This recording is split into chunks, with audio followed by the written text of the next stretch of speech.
Back and so far, today we've been talking about emotional intimacy. We've had an amazing conversation. We've shared with you, three pillars or components of emotional intimacy that we've already covered. One is getting physically and psychologically healthy yourself. The second is building upon common values, and the third is offering unconditional love conditioned upon the mutual sharing of those values. There's 5 more quickly that we want to share. The fourth one is something that is, it's a concept that has been popularized recently by the amazing work of Dr. Brene Brown, a researcher and a professor out of Houston, Texas. And she has probably 2 of the top 10 TED Talks ever given. And the very simple but yet profound and often very difficult concept that she has helped us come to understand better is this idea of vulnerability as strength. Vulnerability as the key to individual health and healing and relational health. And it's very different from maybe how we were all raised, because many of us, as we've talked even today, it was about how we appear. It was about appearing happy. It was about appearing successful. It was about not sharing, not talking about the tough stuff, not sharing our weaknesses, but instead hiding what's scary or hiding the things that we view as problematic, putting our best forward, compartmentalizing our lives, and then, of course, in a social structure, only talking about the things that we all agree upon, especially in a religious context. And that may be great for public relations, that may be great for organizational health of some types of organizations, but an avoidance of vulnerability and an avoidance of emotional vulnerability is actually toxic or damaging to anyone who wants to develop true emotional intimacy, either with a loved one or in a community. And so the opposite of what we've all been doing is actually the way to emotional intimacy, which is to talk about the difficult things, let people see inside of us, talk about the things that we've been hiding, and showing that true vulnerability. And what we've been conditioned to think is that people won't love us unless we are obeying and performing and are doing what they expect us to do. And what turns out that when everybody's trying to appear perfect and everybody's trying to appear like they fit a role, we're not getting closer to each other. Instead, we're just all almost robotically acting when we're not really getting any closer to each other.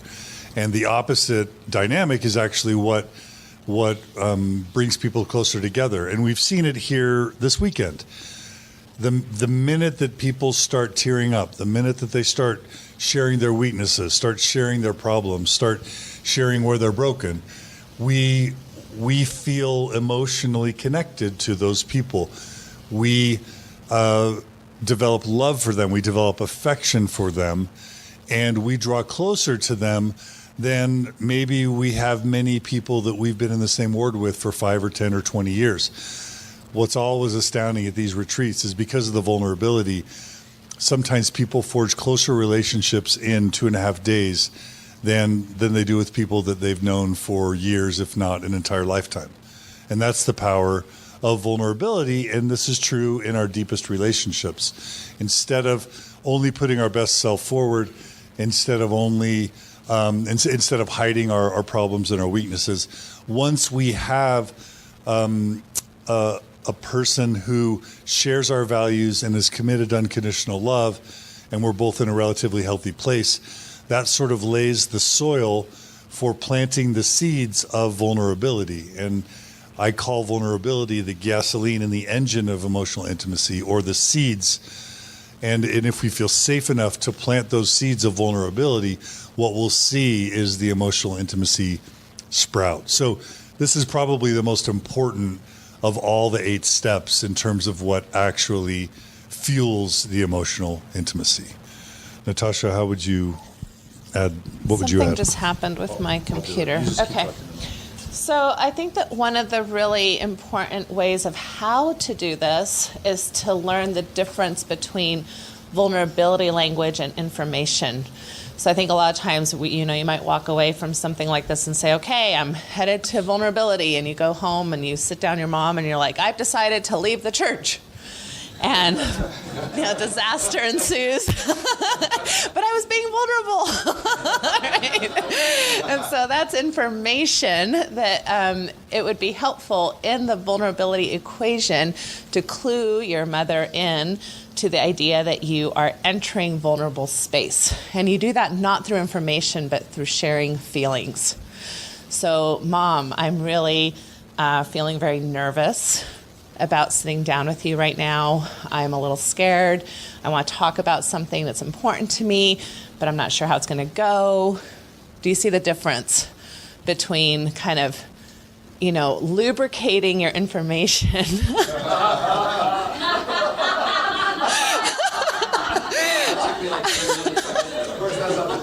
I know. When you're a sex therapist, like everything has an innuendo. But yes, lubricating your information with vulnerability language, right? So because then the person is going to have a certain reaction to the information. But what we're really wanting vulnerability to be about is to be a reaction to you. And if you're scared, or if you're nervous, or if you're sad, or if you're angry, and you're letting me know about that, then my empathy, like John just said, we empathize with each other. We connect with one another because of our feelings, not because of really the information that we're sharing. Does that make sense? So that's a huge part of doing this successfully. Yeah. And so if you're dealing with a healthy person, you have something difficult to share. If you start out by saying, I have something to share with you, I want you to know I'm really scared that you might, I worry that you might not like me, might not respect me, that this thing I share with you is going to come between us. Psychologically, and I don't ever want anyone to ever intentionally be manipulative, but you just have to understand the psychological reaction to that is for them to go, oh no, there's no way I'll ever reject you. There's no way that this is ever going to come between us. I value our relationship too much. And so starting from that vulnerable place before you share the actual vulnerable information can with a healthy person really lay a groundwork for a healthy reception of whatever it is you have to share.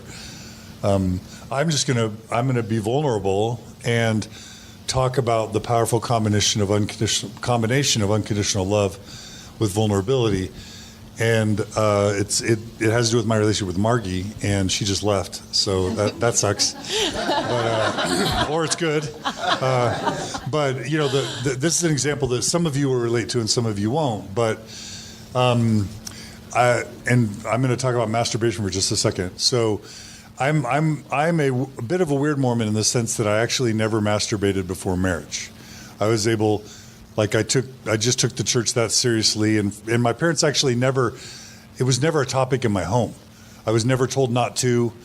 It wasn't really emphasized in my ward growing up. I'm sure other kids did it, but I just never did. So I got married, having never done that, and Margie and I, got married. Then we had our first kid. And then there was that time after a childbirth where you're just not being intimate, because your wife is healing. And it was during that time where I found myself... You're not having sex. What did I say? Did I say being intimate? I come by it honestly. Thank you.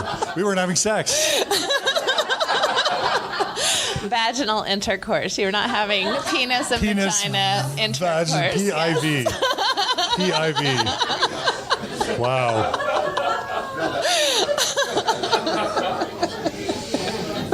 The joys of co-presenting with the sex therapist.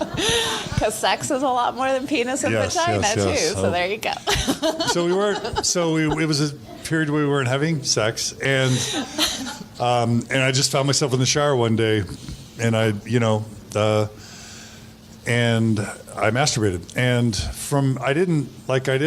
I felt awful. I felt And Margie, I'm telling our story now, so just so you know. I'm being vulnerable. Margie just walked in. So you just had a baby, and I just masturbated, basically.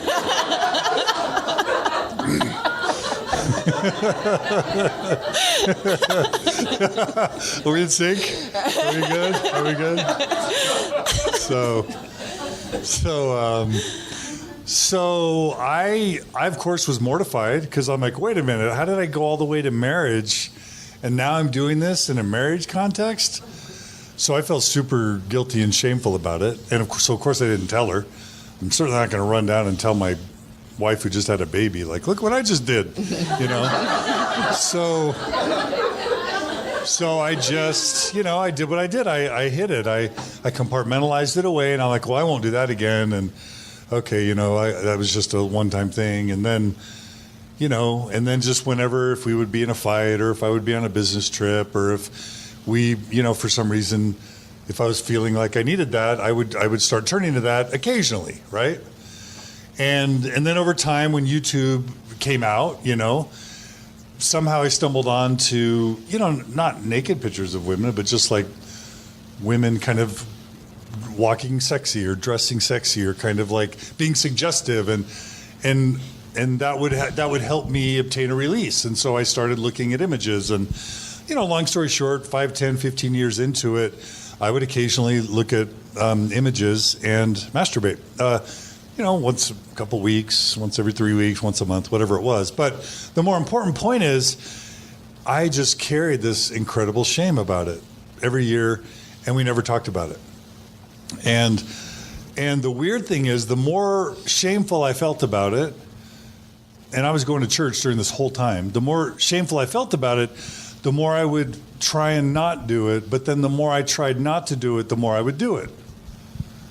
So I was caught in this shame spiral of the worse I felt about it, the more I try not to do it, and the more I do it. And then it got to the point where weirdly, it was like I was almost doing it more than I really wanted to. And I was just caught in this awful spiral, of my own, kind of like of my own doing to myself, or in the context of the church. So anyway, we get to this kind of midlife point where we're doing Mormon stories and we're living in Logan, and Margie had been begging me for emotional intimacy for many, many years, and I didn't even understand what she was asking for. I'm like, what? We watch Felicity together. Like, what else do you need from me? Like, we exercise together, we talk about the kids, we watch TV shows. What do you need? What are you asking for? I just didn't even speak the language of emotional intimacy. I didn't even, like we've talked about, I was illiterate. So once our marriage really started to fray, and I was starting to ask myself, after I had lost my faith, and after I was starting to question morality, and I reached that phase where I was really angry about a lot of my friends had left their spouses or were divorced, and they would share with me kind of their sexual exploits and their sexual adventures as single men. And I was like, oh, that's when I joked about this the other day. It's like, what all the sex I could have had and all the ways I could have experimented. And I started feeling angry at the church and resentful for what I might have missed out on, all the fun that I could have had. And our marriage was struggling in some ways because we had not learned any of these principles. And I got to the point where not only was I questioning, I didn't believe in the church anymore, and then I was questioning the existence of God, which meant I was wondering what my morality really was. I was getting to the point where I was questioning whether I wanted to stay married to Margie. And I was leaning against it. I was just like, I think, I'll be happier. Like, we're fighting a lot. Our kids are struggling. Midlife, this is awful. Maybe the answer is for us not to be married anymore, And so, but you can't just say that. You can't just say, I don't want to be married to you anymore, because that's awful, right? You don't just say to somebody, I don't want to be with you anymore. So we do some catastrophic thing to blow it up instead of actually confronting it directly. So I started to go down that road of of starting to act in a self-destructive way and in a marriage-destructing way. But oddly enough, what I decided to do, my little genius plan was, here's what I'm going to do. I'm going to tell Margie that I sometimes masturbate and look at porn. And I know she's going to be devastated. And I know that it's going to make her angry at me and furious. And if she's angry and furious at me, then I'm not going to stand for that. And that will be the way that we can part. You know, so it was like I'll sabotage by being, my strategy was I'm going to be candid and honest as a way to sabotage this relationship that I want out of. You know what I'm saying? And I don't know that it was that calculated, but as I look back, that's kind of how I think about what I was doing.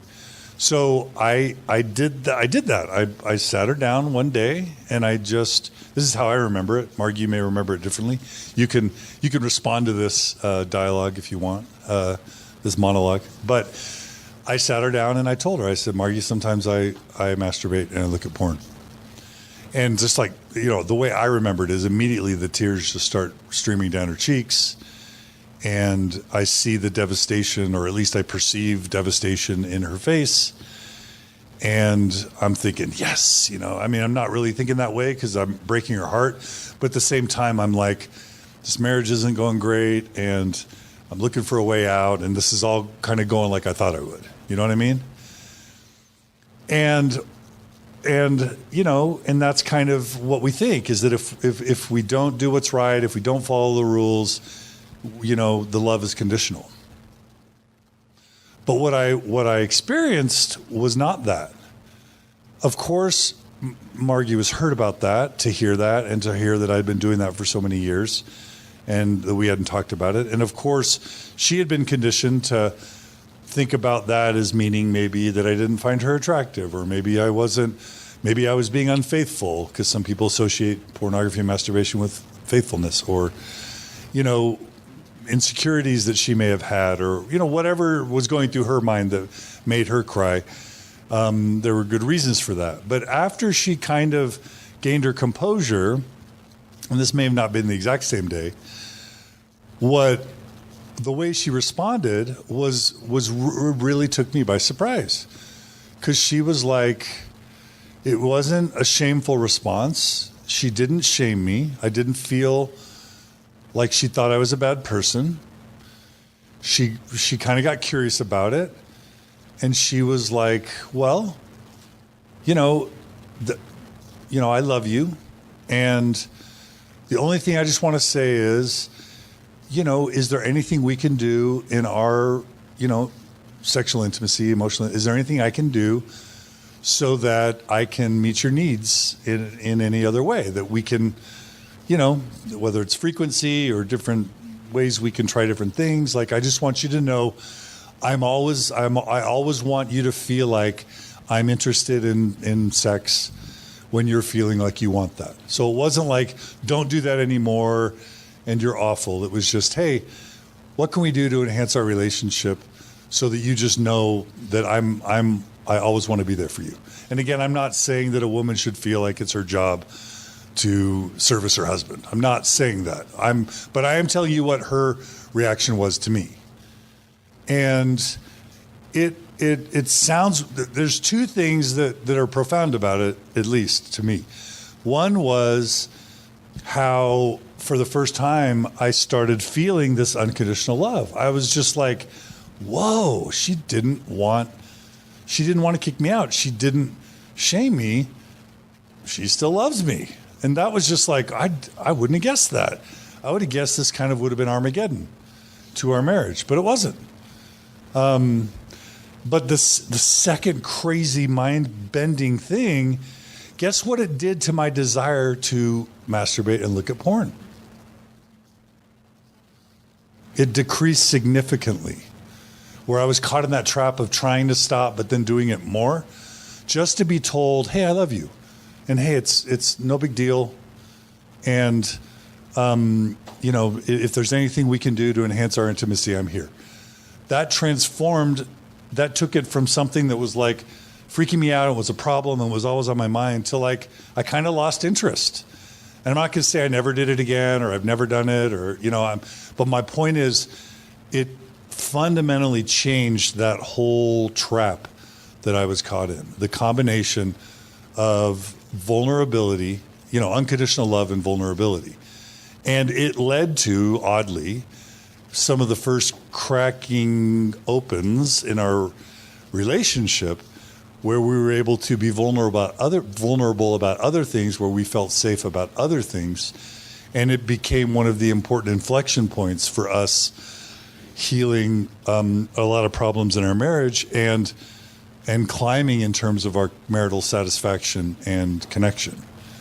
And so that's just, I just want to share that in a sense of vulnerability to help illustrate the concepts of unconditional love and vulnerability. Now, Margie, do you want to add anything to that? Did I get anything wrong, or do you want to give your perspective? One thing that I would say is that conversation, I think, happened at a time in our marriage that you mentioned where there was a deep tumult going on. And I think the way I remember, and memory is very faulty, as we know, but the way I remember it is I sensed something going on in our relationship, but I didn't know what it was. And when we sat down that day, John provided a list. It was like not just porn and masturbation. It was like, this isn't working for me. I hate it when you do this. This isn't. And it was like a list of like 7 to 10 things.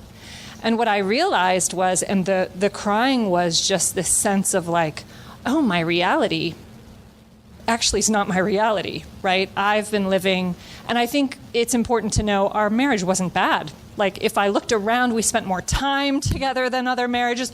But that's the way this stuff works, is I think, you can oftentimes be blindsided yourself by things that you feel. But I had this sense of like this rush of sharing a lot, right? And then I remember my response from there being, well, what is it that you need? And then from there, we revisited a lot of the things that he talked about.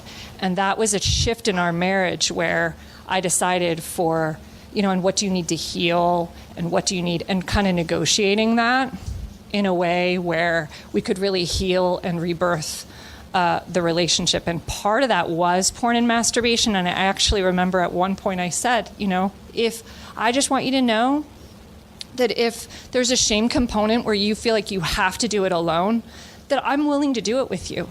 Like, I can be intimate with you while you do those things. If there's this shame thing about you going off and feeling like, and so I just think, I don't know, there are those moments, and vulnerability sometimes doesn't feel soft. It can feel lousy. It can feel actually in the moment like one of the worst things ever. But there was a rebirth and a new start, I think, to our relationship in that moment. Thank you.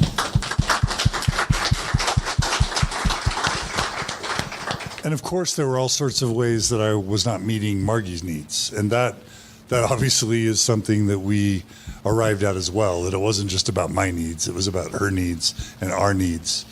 And so thank you for indulging me as I share that. I hope that is helpful in some way to illustrate some of these points. I don't know that I would add more to this other than, I think this is one of those classic principles where the golden rule really does apply. It's really easy to want this, and it's really hard to offer it. And so I think, that's a thing I try to constantly be thinking about with my own kids or my spouse or my friends is, am I a safe enough, vehicle to be approached with vulnerability? It's not just about, I've got to take the risk and be vulnerable with people and see if they're going to be safe. It's like, am I also safe for that in return? And that's a really hard thing to look in the mirror at sometimes, right? Because of my own reactions, my own triggers, my own things that I get angry about or I'm disappointed in or really frustrated with. So it's a two-way street all the time. It's hard. Emily wants to clap. Emily wants to clap. Anyone else want to clap? Go ahead and clap, Emily. Emily's clapping.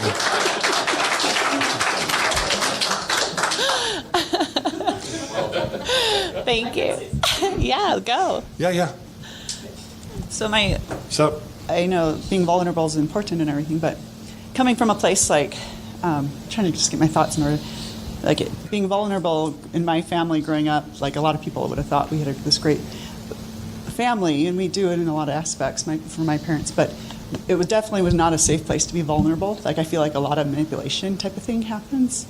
And I know like just inherently, like as I've gotten older, I've started recognizing, especially just recently as I've been exploring the thought and idea of vulnerability and as a good thing.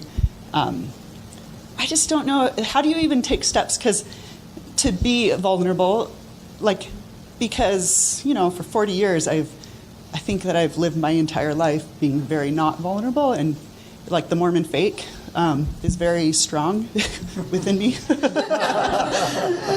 But The force. I don't know what I'm saying exactly, but it's just neither my mom nor my dad were very safe to be vulnerable with, and it was okay.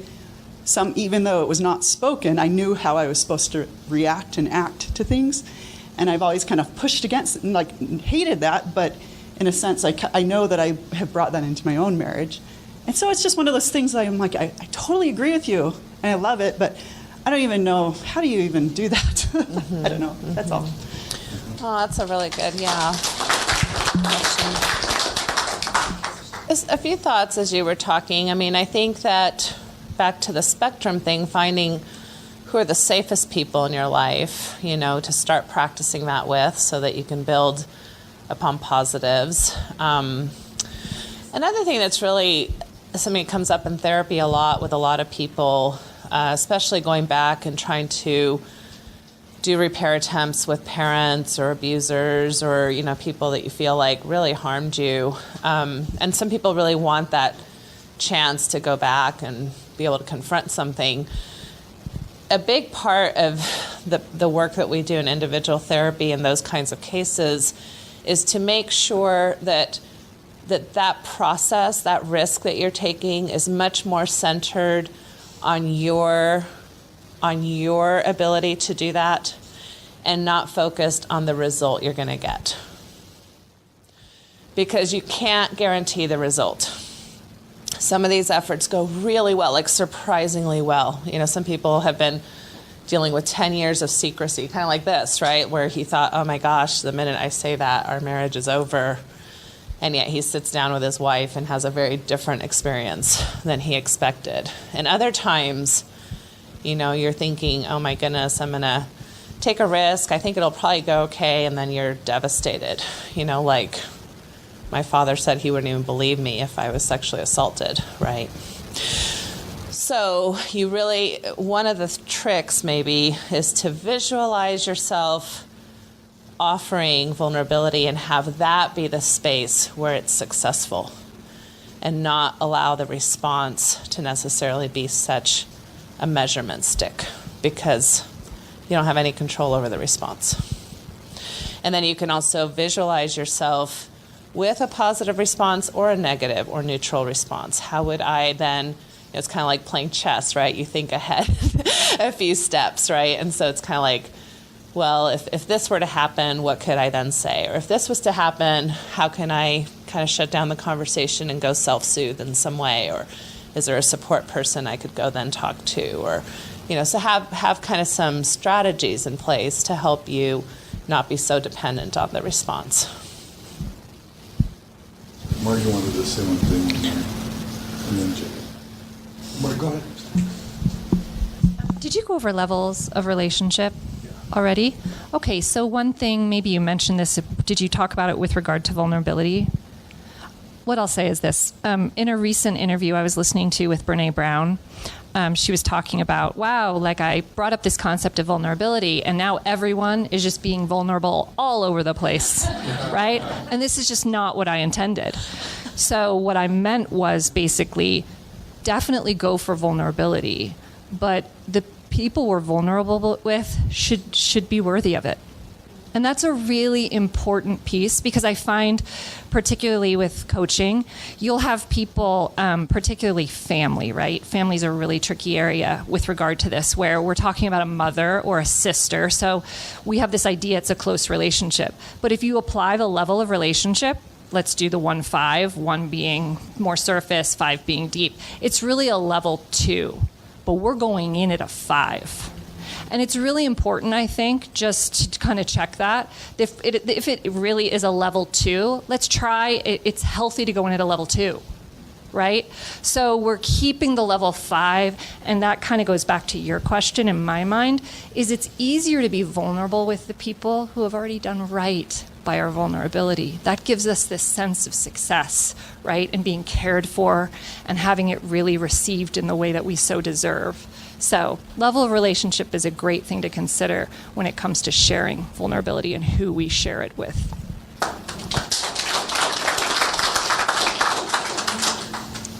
Jacob.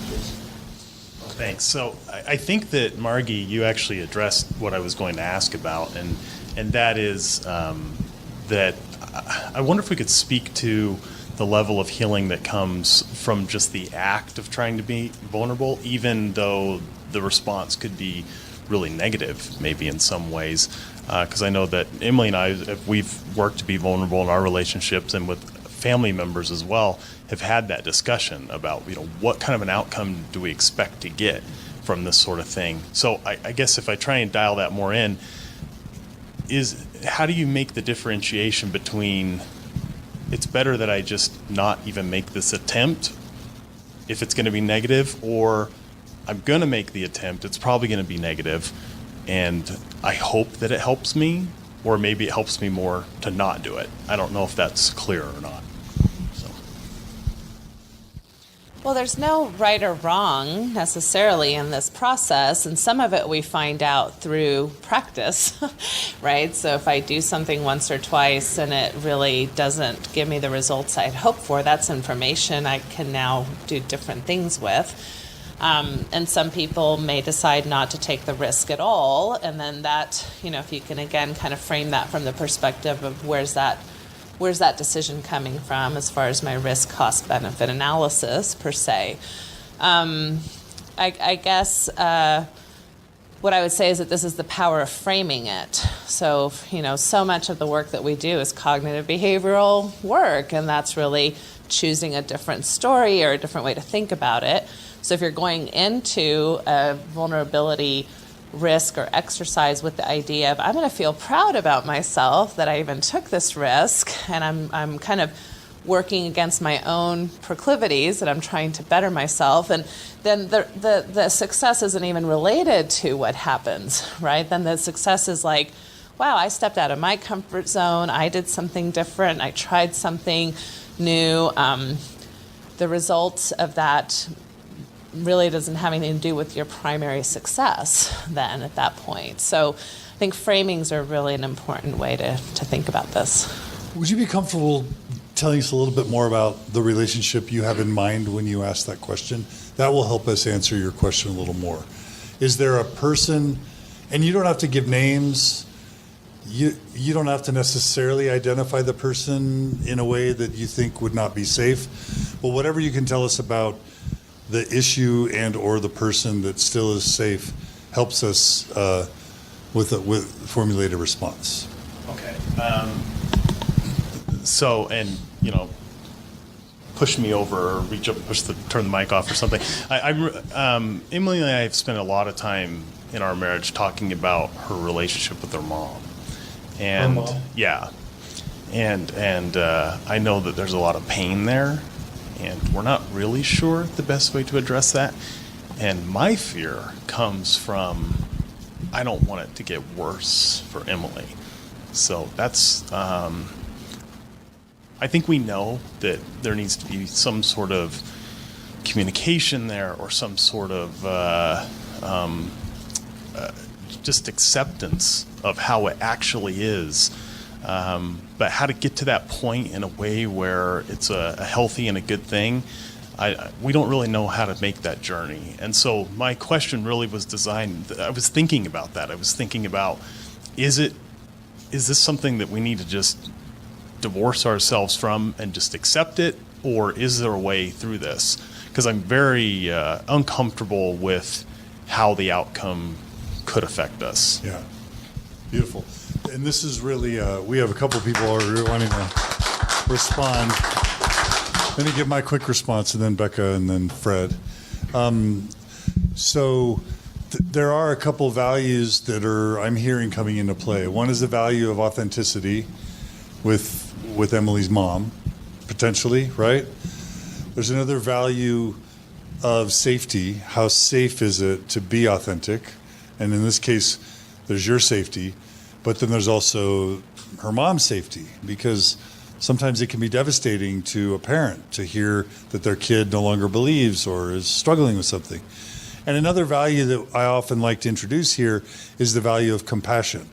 And the extreme example I give is a 90-year-old grandma who's on her deathbed. Do you go and tell her that you hate the church and you've left it? And when she's not asking it and her days are numbered, and it's just going to sort of like sour the final moments of her life, right? That's an extreme example, but there is an element of compassion you can overlay here to say, you know what, I do value authenticity, but I value compassion too, and the compassion in this case overrides any need I have to be authentic, because why spoil this person's final days on the earth? You know what I mean? So those are all things that, like when Natasha said, there's no right answer. How much do you focus on authenticity versus your own safety versus her safety versus compassion? But it's important to keep those dynamics in mind. And you brought in the final value of acceptance, which is a really important psychological move, because it would be totally reasonable just to say, I think that our relationship, I value this relationship even if it's superficial on some level, but it would probably be catastrophic to our relationship for me to be vulnerable, or catastrophic to them, or catastrophic to us. And so I will intentionally make the choice to never go there, to never talk about Mormonism with these people, because, like Natasha said, the math doesn't add up to it being worth it.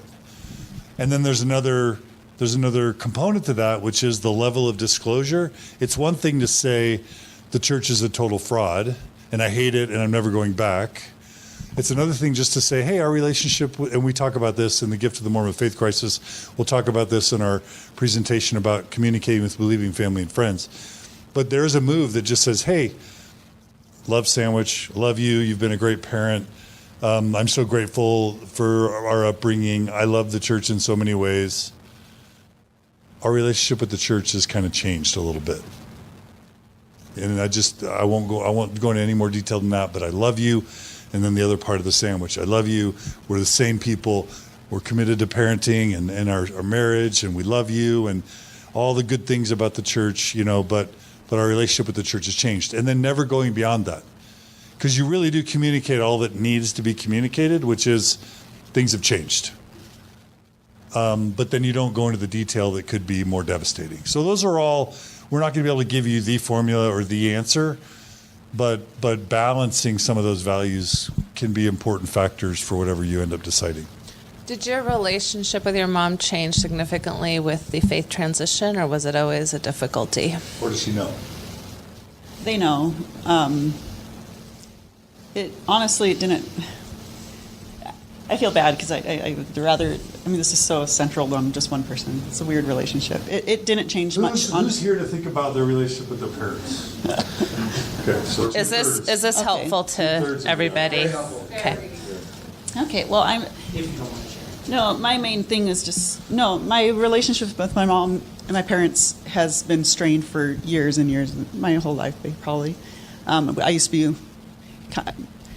It's like the opposite. I was super close to her throughout my teen years, super open, but it was because I was always doing exactly what she wanted, pleasing her. I was a pleaser, and once I became an adult, I decided that's when things started changing. I went on my mission, and she loved that, and it all kind of started when I got married. But anyways, so the last few years have been really bad, but it's more just, it's when I started not conforming to what was expected of me, even though from the outside I look like I've done everything right. Anyways, I don't know. So we actually have told her that we've left, but it's just been 100% radio silence. Like, I talked to my sister, and she guilted my mom into talking to me. Anyways, it's fine. But it's more just my whole thing about vulnerability is I've kind of come to the point of that's okay. That relationship with my mom is just, she's in her mid-70s. It's not, I don't know. I've just kind of, it is what it is. But it's more that I feel like to be vulnerable with my husband, which I've always felt like I wanted to be more open, more intimate, on an intimate level and I kind of feel like maybe it's because I've kind of shut all intimacy off with, my dad's been shut off for my entire life, and I feel like once I became an adult, it kind of got shut off with my mom too, and so I just kind of feel like it's transferred. But anyways, this is probably not something for a huge group discussion. I don't know. I don't know. You know what I mean? Like that's all I was saying. That's why I was asking about, like, well, how do you take those steps to be vulnerable? Because I don't feel like I've been vulnerable in my entire life. I've always been very sheltered, always put on a pretty hardcore front with everybody in my life, no matter who they are. Right. So we have Becca, Fred, and Karen. I want to recommend a book called Getting the Love You Want by Harville Hendricks. These are 3 really powerful books that helped Margie and I through a lot. And Harville Hendricks, his kind of shtick is we all come to our relationships with brokenness, with dysfunctional relationship patterns or trauma, right? And sometimes we even pick our partners either as a way to sort of help save us from past trauma, or as sort of a way to, in some dysfunctional way, repeat the trauma until we kind of learn whatever lesson we need to learn. But there's something powerful about whatever trauma we bring to the marriage, why we choose our partner as it relates to our past traumas, but then also the opportunity of all of that is, and then when we get angry and triggered and lose our minds in our marriage, it's usually because our partner has stepped on that triggered / traumatic sort of place that's deeply rooted in our childhood and usually in our relationships with our parents, right? And so what this book does is it's a systematic approach. And if you can believe this, Margie and I were still attending the church, in 2012, 2013, when we decided we really needed to fix our marriage. So, but we hated Sunday school. But we wanted our kids to go to church. So we would go to sacrament meeting and then drop our kids off at Sunday school. And then we'd go walk home and we would do the exercises out of this book as our Sunday school, right? And then we'd go back to, if we felt like it, we'd go back to Priesthood and Relief Society. This is back when church was still 3 hours, when the real Mormons were doing the Mormon thing. But what this book does is it's got a week by week approach where you identify your triggers and traumas and vulnerabilities. You be thoughtful about why you chose the partner you did as related to these traumas.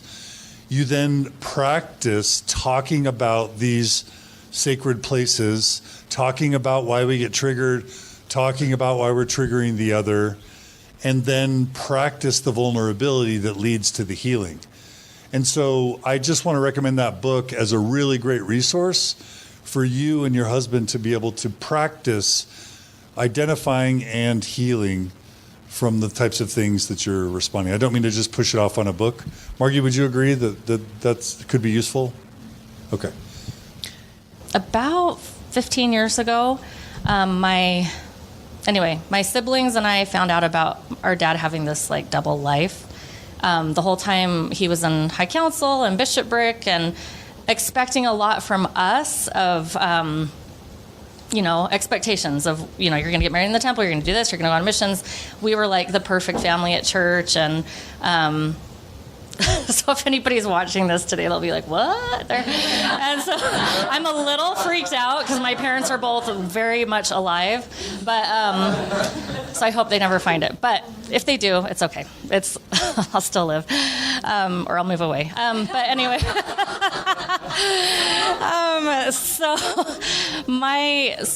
my siblings and I, we kind of dealt with our own ways. Some of us went really off the deep end, and I kind of pulled more to the church because that was all I knew, and that's what I held on to. And the rest of them we all kind of just waffled in space for a while, trying to figure things out. And now that's one thing that really brought us close together, is we realized we had our parents' mess in common that impacted our lives considerably. And so about 2 years ago in therapy, the therapist I was with said, I don't know, there's this drug called ketamine, and they give you a shot and they put you under, and he wanted to do a group ketamine session with my siblings. He thought that would be really impactful because, you kind of go into this, hypnotic state. And in that space, it was actually really healing because we realized how much what we were doing for each other in this, because you feel like you're in a different existence there, but in this existence, how much our roles in the family we were playing, we're looking out for each other and really being concerned for each other. And the therapist told us that 24 hours after that, ketamine would be really effective, that our minds would be clear and crisp, and we felt it. It was actually really crazy, but I'm always like wishy-washy. I don't know, should I do that? And I was like, I need to do this. So in that moment, we decided randomly just to drive to my parents' house and go sit down with them and have a discussion, because my mom had played us all against each other. She would say one thing to another and one thing to another, and as we talked, we all realized we are being pawns in their little scheme it was so unfair to us. And so we decided if we were all there, we would be a strength to each other. So we sat down in the room, and we didn't do it as beautifully as Natasha just did. We were very direct, which I have always struggled with. I'm a little passive, and I just said, I will no longer be not the peacemaker, but the pleaser. I said, I have always worked so hard to please both of you, and I'm done with it. I'm not doing it anymore. And we said, Mom, you are doing this, this, and this. Dad, we have found out terrible things about you, and we love you no matter what. All we're asking for is that you love us as we are, just like we're trying to love you for who you are. And Mom, if you want to have a relationship with us, this has to stop. And you can no longer do this. Like, we kind of just set up boundaries. And we walked out of that together feeling like it was the most amazing. Like, we go back to that all the time now, and we're like, that ketamine was the bomb. That was the moment we took back our lives for each other, but our marriages are struggling, every single one of us. We were vulnerable in that moment with our parents, but we don't know how to do it in our relationships. So, and now that therapist no longer practices because I don't know what happened. Maybe we set him over the edge, but I hope not. But anyway, my whole point was, what I found interesting with that whole experience is that my mom and dad could have turned to each other and turned to us, and you would think, I thought it was the most loving approach. Like, we were very loving. I mean, the things he has done are pretty, I think, pretty disgusting, but we love him because he's our dad, and we wanted him to know that. And so what I found interesting was that in that moment where they could have just loved us, we realized they're not capable of that. And so even here, it's been a year later, and I finally called my dad. It was about a full year before they wouldn't even talk to us. And I was in a conversation with them, and he just said it was our fault. It was, look, how dare us talk to them that way? How dare we do this to them? And I realized, you know what? I can still love my parents. And I'm so proud of myself and my siblings that we were vulnerable in that moment. But I don't need them. I don't need them to tell me anything. I know I'm lovable. I know what I did was brave. And going forward, I have to keep them at a distance in my life because I realize they're not capable of giving me what I had hoped for. And that doesn't make them bad people, but that makes them incapable of being the people I need in my life right now, that I need because they're very toxic, and I can't have that. But I will always respect and love them for what they've done for me and for the life they've given me, and I will be their daughter who still goes up and helps them move furniture or help them with whatever they may need in their life. But it's not the loving, caring relationship I had hoped. It's not the mom I wanted. It's not the dad I need. But it's mourning the loss of that, but it's okay. So.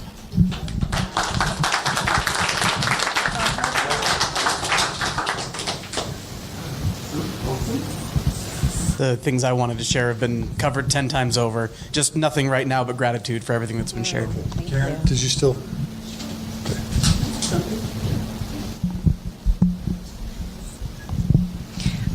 So I was just thinking, first of all, this group of people is so amazing. Your comment was so beautiful.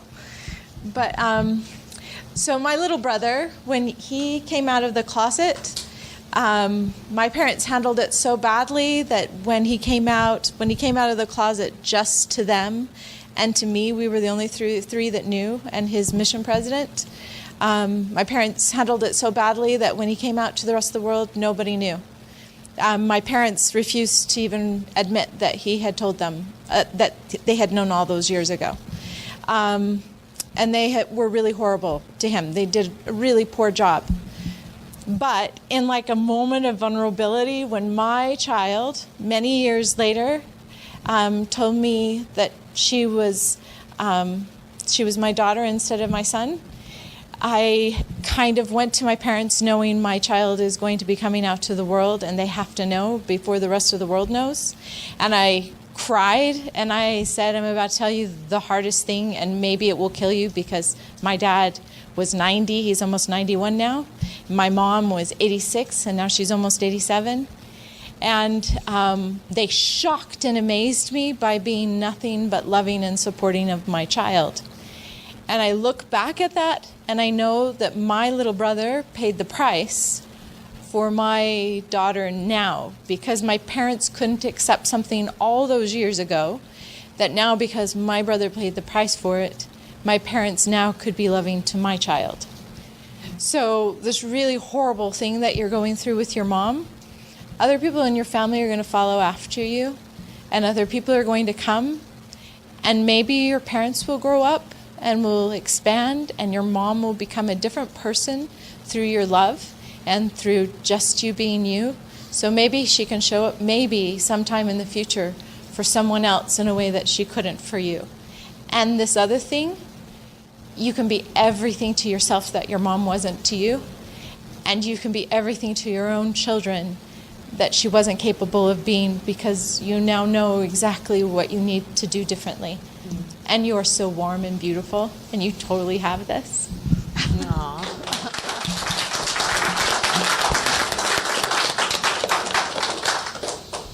That is one thing that I think for me really stands out. I love the idea of providing really intentional opportunities for people in our lives to have the information and to have the vulnerability attempt. I do always like to say, if you have a history of highly problematic behavior, though, there is such a thing as letting it go. And providing yourself, that warmth and that healing, because you can see it so often, the children of parents really taking on the healing. They want all the healing, and the parents are not growth mindset, either at that moment or for decades and it can be tremendously traumatizing to keep at this thing that you can't fix. You can't own both sides. You can only own your side.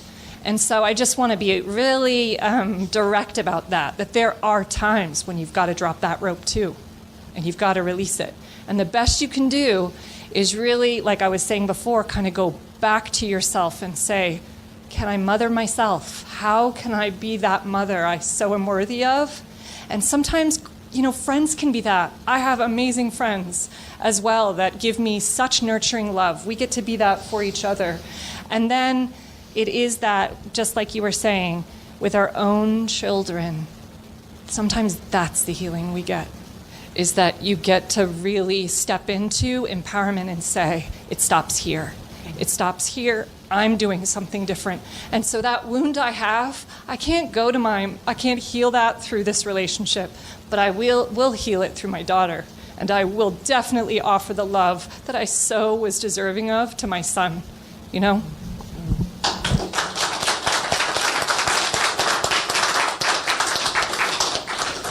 There's two thoughts I'm having right now. One that Margie just brought up, which is so important in intergenerational work, and we do this in genograms. Genograms is how we kind of assess a family system. We look for pattern breakers. Pattern breakers. And to be a pattern breaker in your family system is a tremendous thing. And in many ways, you're all doing that just by being here today, right? So there's something very beautiful about being able to understand the limits of your system and offer something new to the generations in front, right? We have language for that in Mormonism, but it's very incorrectly placed, right? That, you're going to ruin generations to come if you leave the church. But emotional intimacy is a space where you can have a lot of power in generations to come. The second thought I had as we're doing all this is how many times did the CES letter come up, or church at all, right? Like, these are all issues that are affected by church membership and church ideas. And I could have said something like, ever since I sent you that letter, Mom, about our church stuff, I've even noticed it get worse. I could have said something like that in our little dialogue. But very little about this is about church doctrine, really. When you really get down to sharing, I miss you, I love you, I want more closeness with you. Maybe we do put some topics on the shelf that are hard for us to know how to navigate. So how do we focus on all these other things that we have in common, right? And so very little of this has to do about learning how to talk to your family and friends about doctrine. Okay. All right. So, vulnerability.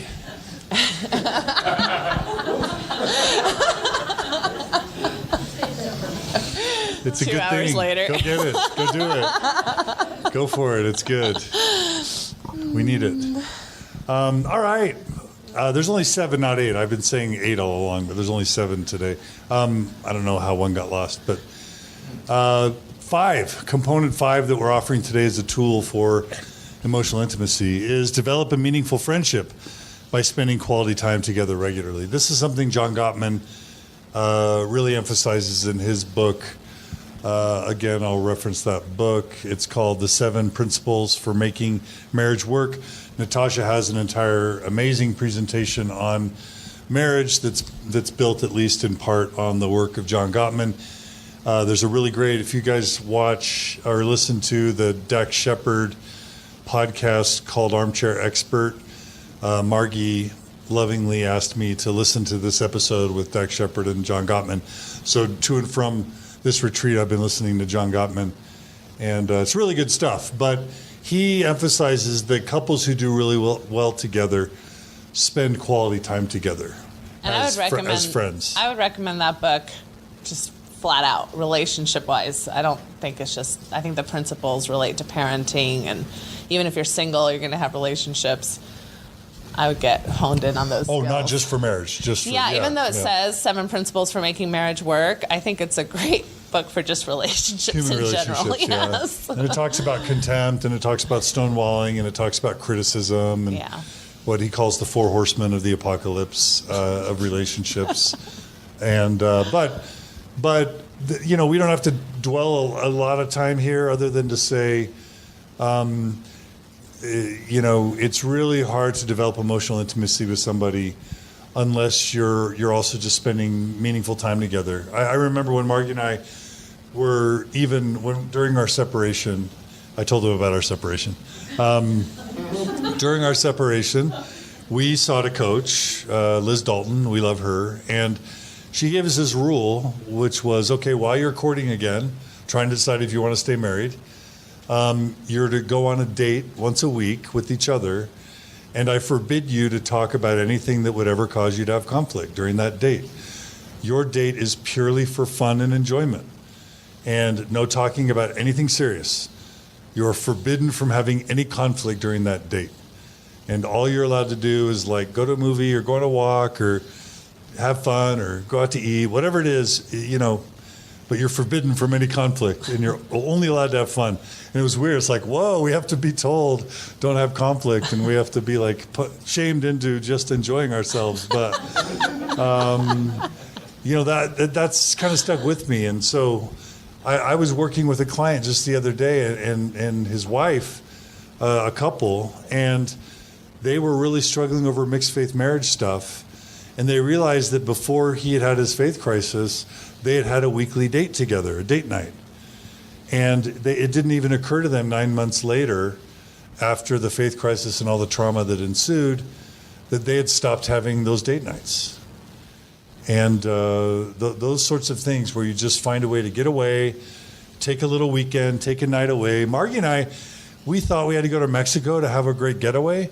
We drive 10 minutes to the Grand America and just spend a night at a local hotel where we're away from the home, away from the context of work and kids, and we'll sit in the jacuzzi, we'll sit by the pool, we'll go to a local restaurant, but just getting away, even if it's a staycation, we do that a few times a year, and it's a really lovely memory that we share.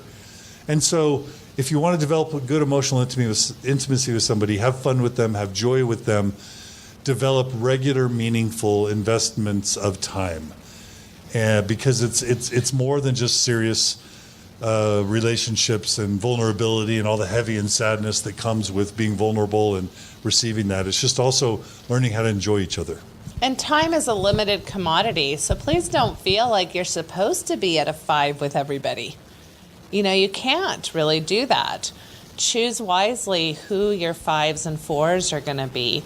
And then that way your 2s and 3s and 1s feel less painful too. It's like, okay, so yeah, I have the weather type of relationship with this particular family member. You know, how's the weather? And we're polite and we see each other once a year at the family reunion, right?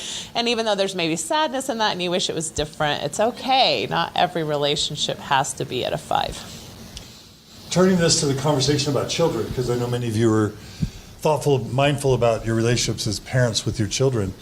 I've tried to do this with my own children. And so, you know, I have a child that likes to play video games. And I played video games growing up, but I felt like, well, your video game playing is excessive and it's not good for you, even though mine, you know, was heavy at the time. But the point is that we got into this adversarial relationship where I was just always getting angry at the video game playing, and he was, you know, just getting more and more annoyed with me at how controlling and judgmental I was, and it was just wrecking our relationship. And so I just did a couple things differently. I realized that he really was interested in snowboarding. I had not learned, so we started snowboarding together, and it was completely ineffective to try and like ask him at breakfast how he's feeling in the morning, because he didn't want, you know, sometimes kids don't want to talk, or after school, like, tell me about your school day. Like, sometimes the last thing a kid ever wants to do after they've come home from school is talk about their day. And so even those attempts at connecting when explicit were backfiring and making things worse. But when we found ways to either snowboard together, or I actually started playing video games again, and I'm like, what video game do you play? I'll learn it, and we'll play together. Those provided moments for us to then have a little more fun, a little more casual conversations, and it's helped in our emotional intimacy as a parent-child. So whether it's date nights with your kids, hobbies that you pursue with your kids, or loved ones, this applies to kids' parent-child relationships as well.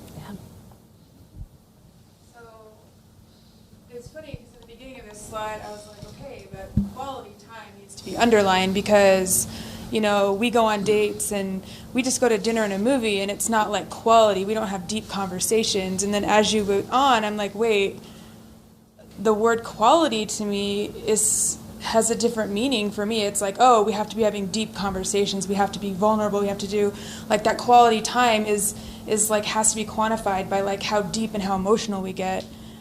But now I'm like, oh, crap. We're supposed to be having good times, and the quality of the time is how much joy it brings us, not how much sadness and trauma is dealt with. Right? So my comment changed quite quickly. But that was just something that I noticed, that I think sometimes, like, our definition of things need to change in order for growth and things to happen. Yes.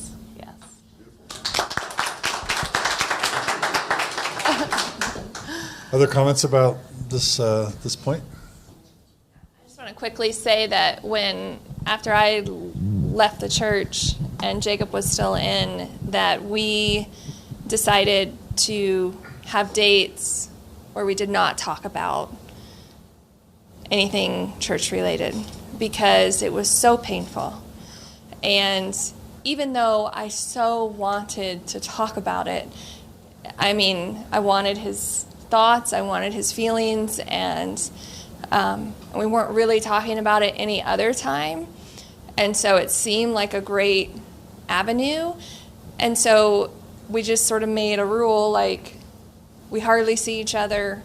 When we go on dates, we are laughing and we are having fun, because that was at that time the only time I think we remembered each other. And so I think that's not just a thing you can do with your spouse when you're going through a difficult time in any relationship, that you need to, have a time where there's still that person you loved.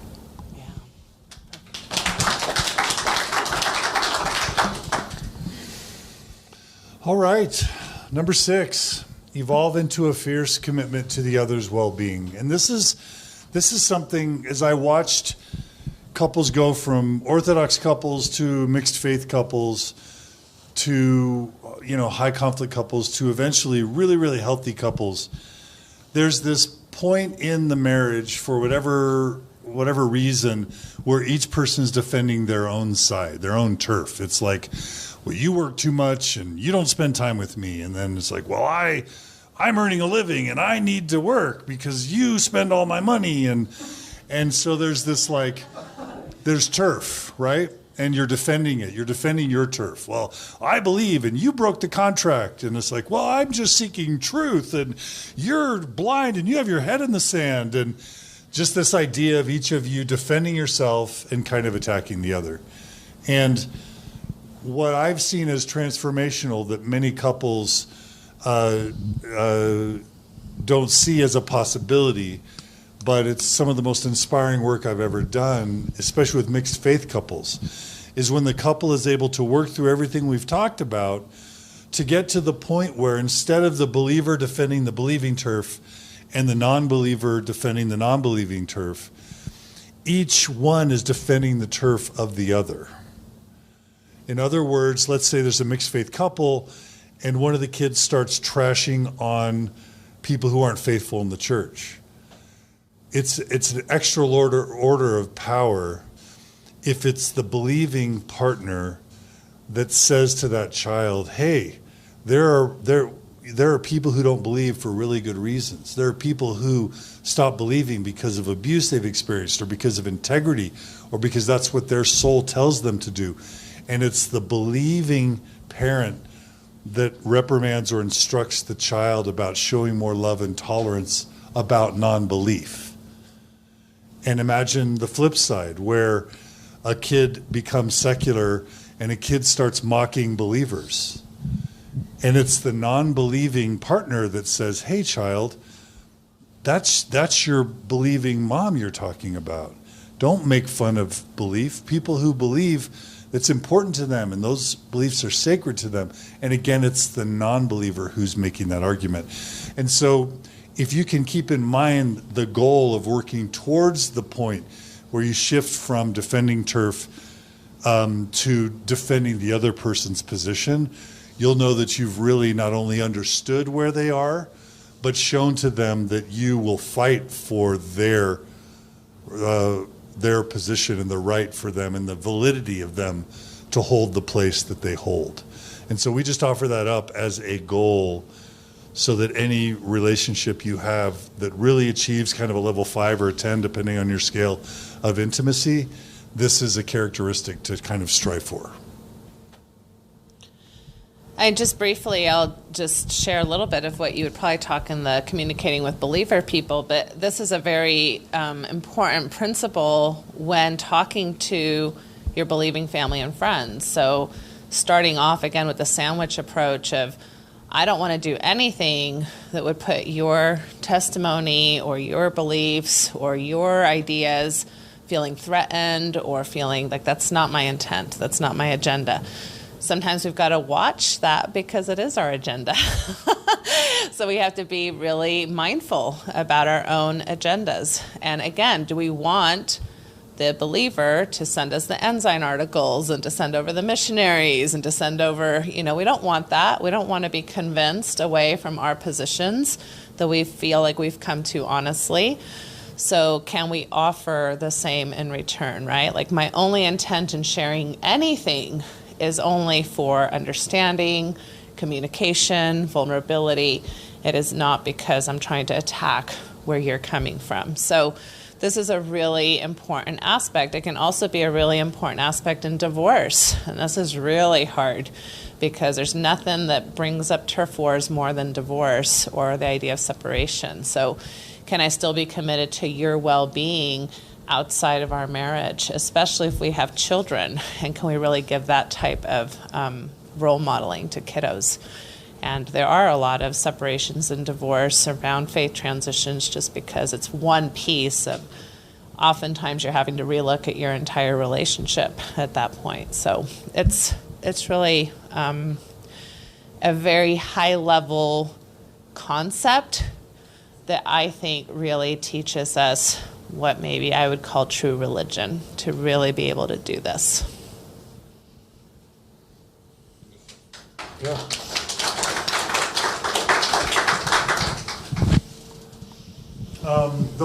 Why don't you take this one? Yeah, so, we've been kind of talking about these things all the time, but the concept of differentiation is just something I want to really quickly explain. We hear a lot about individuation, and that's a value that, again, Americans have greatly, is how to become an individual, stand on your own 2 feet, strap your boots up kind of ideas. And so differentiation is really a bit different than that, in that it's actually not about the individual at all. It's about a relationship being able to tolerate its differences. Okay, so it's not, well, I don't need to agree with you, so I'm going to go be by myself and stand on my own. That's individuation. Differentiation is I'm going to stay connected. There's still going to be a tension of commitment and love and loyalty between us in spite of the natural anxieties that come with difference. So this is a highly differentiated, parent, for example, can tolerate the very anxious feelings that come when our kids are quite different than how we'd want them to be, or think differently than we want them to be, or we're taking risks that we don't agree with, right? Things of that nature. I'm sure you can all, at some level, resonate with that. And it's interesting, again, in a different presentation, I go into this more in depth as far as how systems and individuals are different in their differentiation abilities, right? And so you have, like, the church as an entity, as an organization, has a certain differentiation level of how much difference it will tolerate. Certain wards will have different abilities to tolerate different levels of difference. I know my Ann Arbor, Michigan ward, which was very much, in a liberal city and liberal college, was a very different feel than my Wichita, Kansas ward, right? And so the levels of differentiation were very different as a system. So that's something that, I think we can think about. How do we tolerate our own anxiety when our loved ones don't respond the way we want them to, when they believe differently than what we want, when we see them thinking differently. And then, of course, the boundaries are, how do we create these spaces where we know what we can offer, what we're not willing to, put up with, per se, and how do we do that in a respectful way? So I think we've touched on a lot of these principles, but if anybody has any further questions, be happy to. I'll just say my little piece about these two things. In Mormonism and in many Orthodox religions, sameness equals good.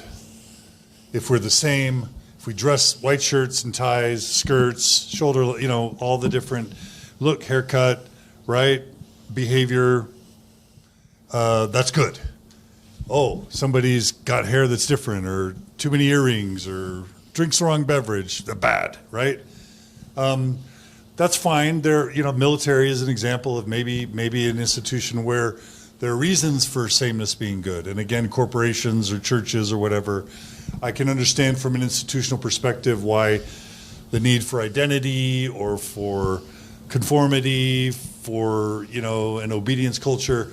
I'm not really condemning that per se, but what is required in terms of a mentality shift for emotional intimacy is this idea of not just tolerating differences, but celebrating differences as actually really useful and valuable. And it's a total mind shift, because as Mormons, I think we're conditioned for our instinctive reaction to be concerned if there's difference, right?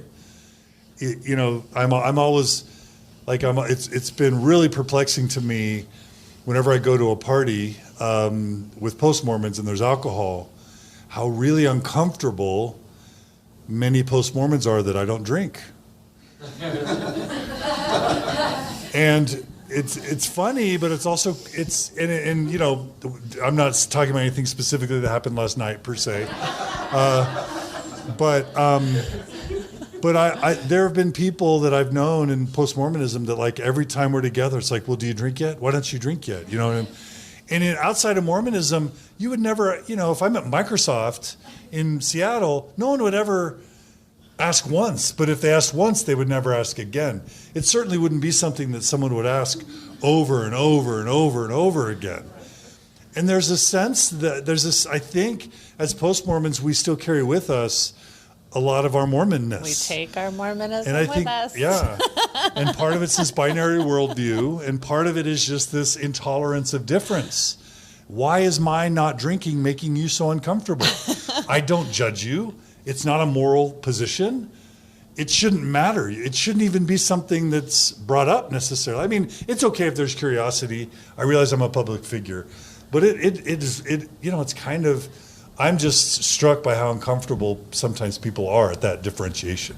And all I'm saying is differences can not only be, we not only need to tolerate differences, we need to celebrate differences.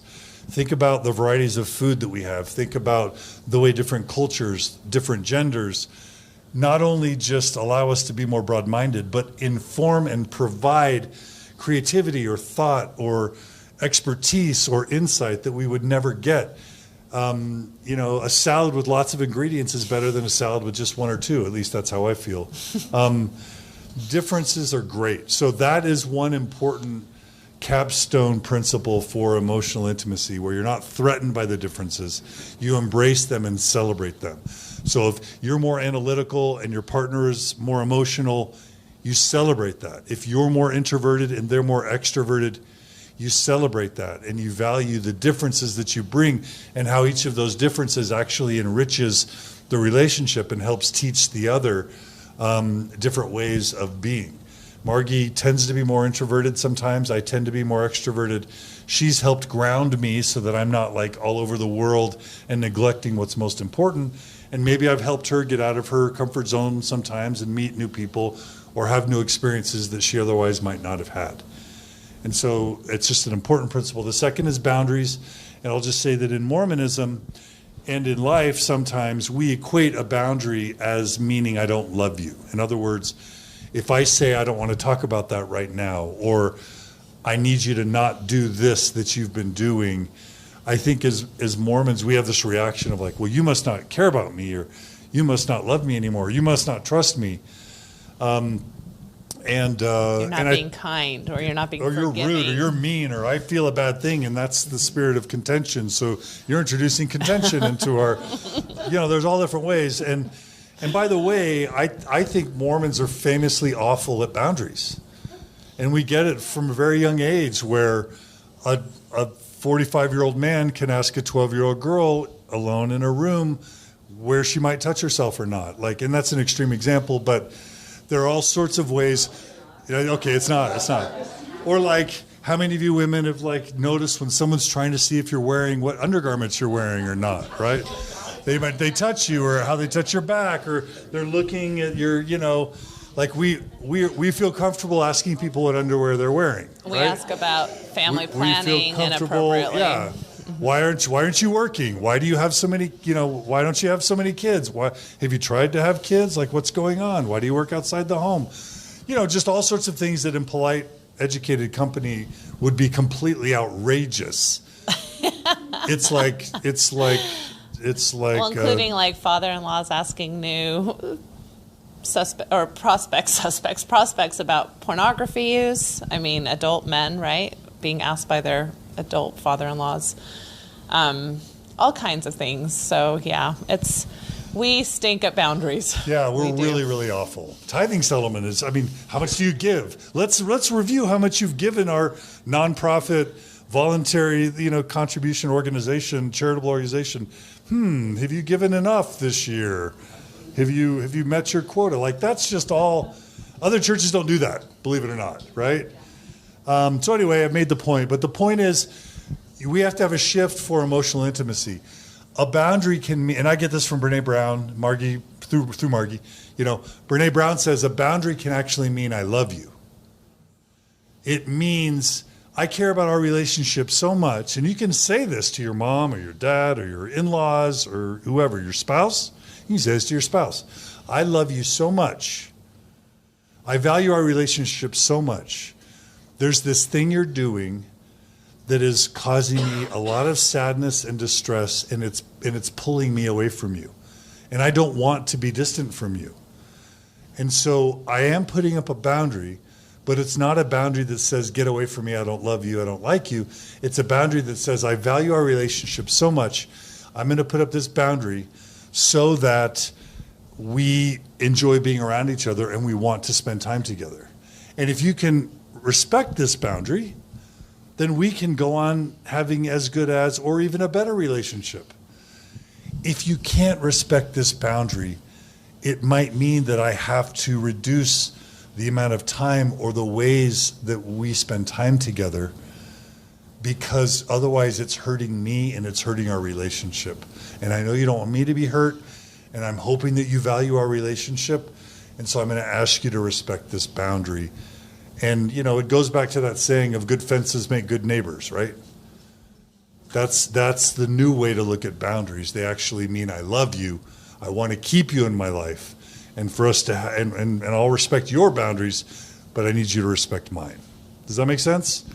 And those are just some capstone components to the structure of what emotional intimacy can look like. And Does that going make back sense? to vulnerability, the vulnerability discussion, some boundaries will look like white picket fences that are nice and polite and have a lot of room to get over. And some boundaries will look like the prison, like barbed wire stuff up, at top, because again, you're dealing with, anytime you put forward a boundary, you're also really inviting another person to also put forward a boundary, right? Because in a sense, their yes or no to your boundary is a boundary of their own, right? And so if they're not going to respect your boundary, that's them basically saying, hey, that's not an okay negotiation between you and I. So just because you put forth a boundary doesn't mean you're going to get it. It's just the beginning negotiation piece. And so then you have to decide what the consequence is going to be in regards to a certain boundary being breached or not.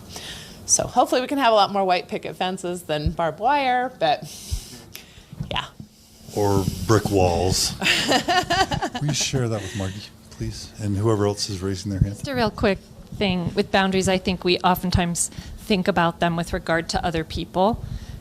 We boundary, which it completely works. One thing that we've found to be really helpful is sometimes we're the ones that need to be boundaried. So there's this idea of boundarying ourselves for the sake of the relationship. And an example of that would be when you're in a heated argument with your spouse or someone you love, and you can recognize you're triggered. You have actually crossed over and you're going to hurt the person you love. And you can actually boundary yourself and do that in a way where you say, you know what, and you always speak your point of view about yourself. So it's not like you're all, hot over there and you need to calm down. So we're going to have a boundary so you can chill. It's yourself. So it's like I'm noticing for me right now, I'm feeling overwhelmed. And I really love you and I care about this conversation too much to kind of go right now because I'm afraid, I'm going to say things that will hurt you. So what I'm going to ask is just let's take a break and I'll come back to you, let's say, by the end of day, and we can talk about this in a way where I feel like I can, speak from a place that will help our relationship. So boundarying ourselves, too. That's a great, that's a great example Margie just gave of what's considered a timeout. What you have to be very careful, which she role modeled, is the person who takes the timeout is responsible for coming back to the table. Because typically, especially in a marriage, there's a classic pursuer and a classic withdrawer. So it's very easy for the withdrawer to say, time out.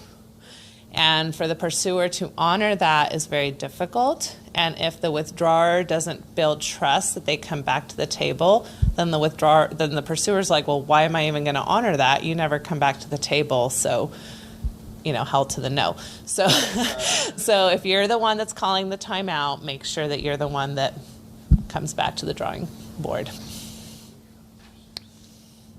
I wanted to. Boundaries are incredibly important, and I love. Thank you, Margie, for what you said. I wanted to go back just real quick to differentiation as well because that hit me when we were talking about it. I think one thing about my faith crisis and being able to kind of look outside and around is how much I appreciate diversity now. I think as members of the church, the whole idea of missionary work is go out and find people that aren't enough like you and make them more like you, right? I mean, that's the whole idea and it's like, so we can have things in common. I get that. Oh, you believe in Joseph Smith? Me too. All right, And, but it's also subconsciously almost like we want them to suffer as much as we do. Oh, you pay tithing too? Yeah, me too. Oh, good. Oh, you go to extra meetings? Oh, yeah, And when you kind of you step outside of that and you look around and it's like now people that are of different faiths, different cultures, races, you name it, it's beautiful. It used to be like, oh, that neighbor is gay, that neighbor smokes, that neighbor has tattoos, so don't try missionary work on them. But it's beautiful. People think this, and I've heard people talk about it, but it really it's just beautiful to see differentiation, different people, and have friends that are different than you that can enrich your life and live by their experiences, learn and communicate. It's just a great thing that I think is very helpful for all of us.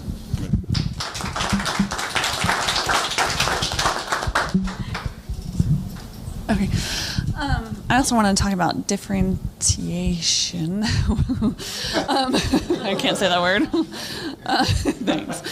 When it comes to faith transitions, my little sister, I really appreciated how she reacted to when I told her that I was leaving the church. She's very, very Mormon, and she responded, or when I was talking to her last, and she wanted to know how my spirituality has changed, and she was open to that. Like she said, I really am interested in how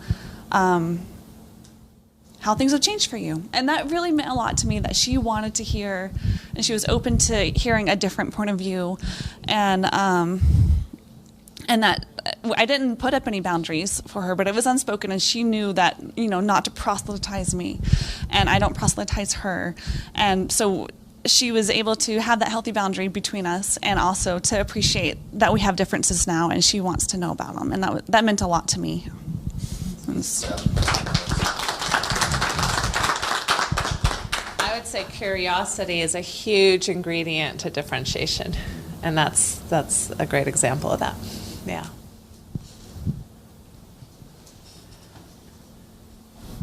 That would be awesome if I had someone ever ask me. I mean, I'm serious. Do you have any insight to that? Because it's really wonderful that no one waves at me in my neighborhood anymore. They obviously see that I'm not wearing my garments, and I put in my second earring, and so but no one asks. No one asks unless they want me to go to some sort of church thing. And I have asked to please don't come to me with church stuff.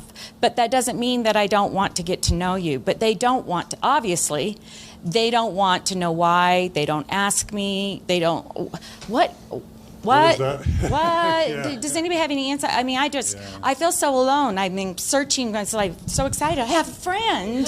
You know, it's just, because I seriously have lost all of my friends. Yeah. So. First of all, you need to look into Waka. Have you heard of Waka? I'm a member. Okay. All right. It's not that easy. Yeah. I don't have anybody really close by. Okay. And that is what Mormon Spectrum's about, and that's what these Thrive communities are trying to be about. We need more local communities, more face-to-face communities.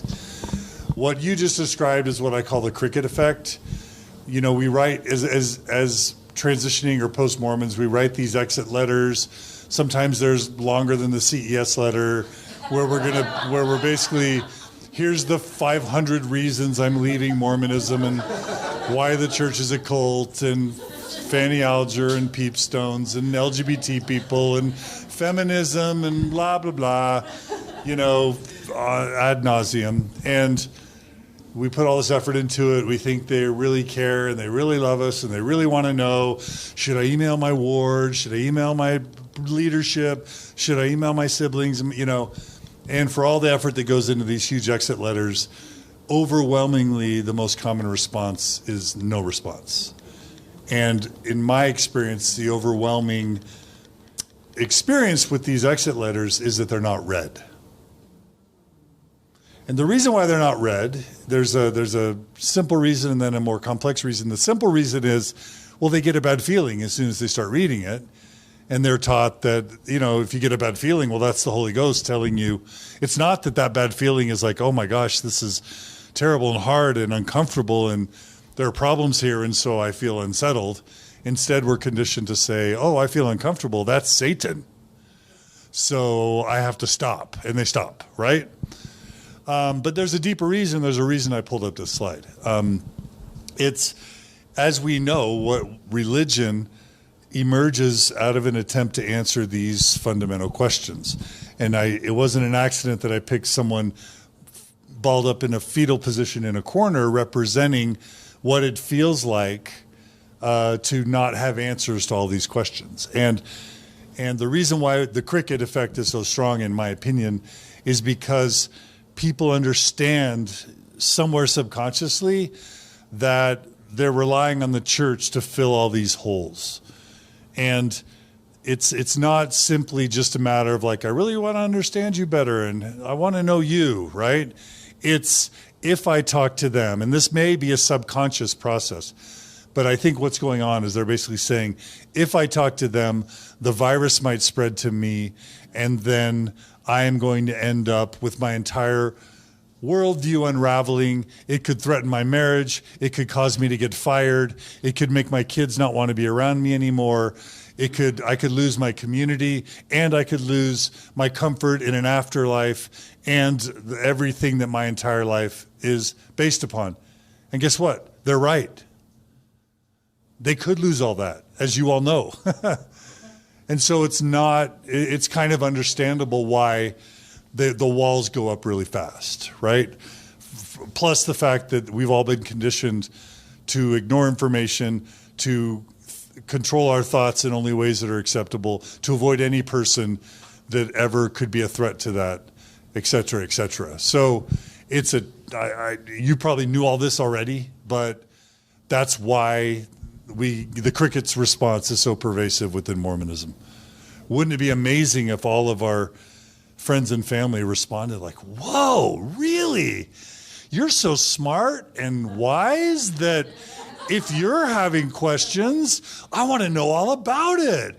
Because at a minimum, I love you and you're important to me. And so I want to know everything about what you're experiencing because I care about you. But if you're smart enough and strong enough and honest enough in the rest of your life, and you're having questions here that I want to know what you've discovered because maybe I'll learn something too. You know what I mean? Wouldn't that be amazing? And then rainbows would come down and butterflied unicorns with jelly beans would fly from the sky, and right? I mean, but that's just not the reality that we live in. Okay, a few comments. I just want to also say so my experience when my brother left the church, he was the first one out of my family, and then my other brother a week later, and it was during the 2015 policy. He sent a detailed email to the family stating all the reasons why the church, just what you said, like huge letter. To me and several of my sisters, we took that literally as a personal rejection of us, of our identity, of who we were. Like, we are not good enough for you. Like, we're stupid for believing this. And the crazy thing is I was even a doubter at that time. I had a lot of doubts in my mind, and there were a lot of things I didn't believe in. But for some reason, I still was enough in that to have him in my life was painful to me because I felt like he was rejecting me as a human, as a person, because it was so wrapped up in my identity. And so that's what I try to remember when people act like that. And I try, to help them understand that that's not what I'm doing. And, because if you can feel like what you feel like to feel rejected, I don't know, that's kind of what we felt. So, and it wasn't him personally. Now that I'm where I am now, I understand it wasn't a personal rejection, and I feel sad for the way that I was crickets. I was like, I just can't talk to him right now, and I can't talk to my other brother right now, and little did I know how much pain they were in. And so that's sad to me. But anyway, I just want to suggest that also is a piece to it. I love it. And think about anything that you feel really passionate about, and think about a person that you really care about sending you a list of 50 things why you shouldn't be passionate about that thing that you really hold dear right now. Gun control, the and environment, how well, abortion, politics. How well that would motherhood. go over for you. Right? I mean, a lot of this is just human nature. It just really is. Yeah. So, we are so thrilled at what we've been able to do together for this session, and I'll just conclude by kind of summarizing these points. This is kind of it all on one slide. If you want to take a picture of this, or we'll share these slides afterwards. But just to summarize, for us, what we're offering to you is kind of a formula for emotional intimacy, is to get healthy yourself, to make sure you select healthy people that you're going to try and engage with, to become clear on your values, to build on common values in these relationships, to offer and expect unconditional love, to be vulnerable and to nurture, to make it safe for the other person to want to be vulnerable with you, listen, understand, and empathize, spend quality time together, fight for the other perspective, not for your own, differentiate, and enforce lovingly healthy boundaries. And that is our presentation. That's right. So thank you.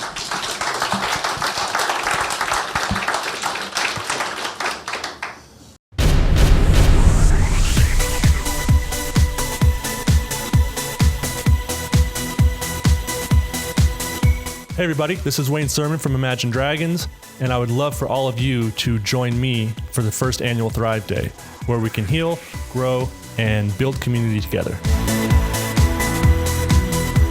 I'm Amber Scora, author of Leaving the Witness. Join me at the first annual Thrive Day, where we can grow, learn, and build community together. Hi, I'm Natasha Helfer Parker. I am so excited to be part of the Thrive event that is coming up. I hope that you'll join me. It's going to be the first annual Thrive Day, and I want us to be able to heal and grow and build community together. Hi, I'm John DeLynn. Please join me for the first annual Thrive Day. Never before will have so many thousands of post-Mormons been assembled, purely focused on the idea of healing and growth and building community. It's going to be positive and uplifting and an exciting day.